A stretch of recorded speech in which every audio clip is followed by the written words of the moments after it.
Ito na ang latest update sa Abot Kamay na Pangarap. Mabuti na lang talaga at hindi sinabotahin ni Michael ang hard drive na naglalaman ng CCTV footage.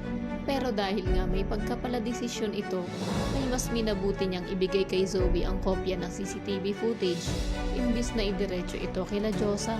Bagay na labis ngang ikinagalit ni Lynette pagkat nanguna na naman itong magdesisyon. Katwiran naman ni Michael na si Zoe daw ang una dapat makaalam kung ano ba talaga ang nangyari kay Robert pagkat siya daw ang anak nito.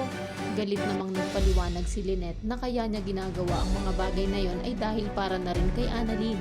At dahil nga rin sa sobrang concern na pinapakita ni Lynette kay RJ, ay hindi na kayang tiisin ni Michael ang selos na nararamdaman niya. Kaya masinsinan niya ng kinausap ang dalaga at sinabing ginawa niya na daw ang lahat para piliin lang siya ni Lynette, ngunit pakiramdam niya raw ay si Robert pa rin ang tinitibok ng puso niya. At sa wakas ay tuluyan niya na rin itong pinalaya.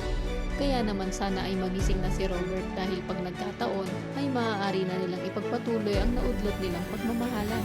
Sa kabilang banda, matapos mapanood ni Zoe ang CCTV footage, ay halo-halong emosyon ang naramdaman niya para sa kanyang nanay pagkat hindi niya nga lubos maisip kung paano ba ito nagawa ni Moira sa sarili niyang asawa.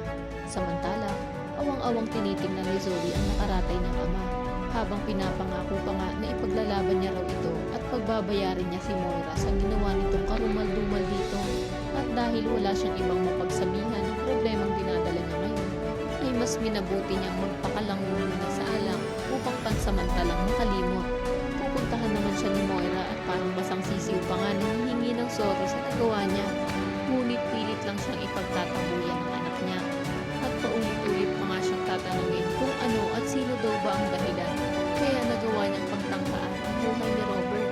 May pagtapat niya na kaya kay Zoe na kaya niya lang nagawa ang karumal-dumal na krimen ay para maitago ang buong katotohanan na hindi naman talaga siya totoong anak ni Robert.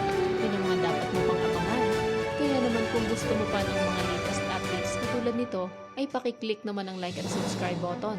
Kasunod ng notification bell para lagi kang updated sa Abot Kamay na Pangarap. Maraming salamat.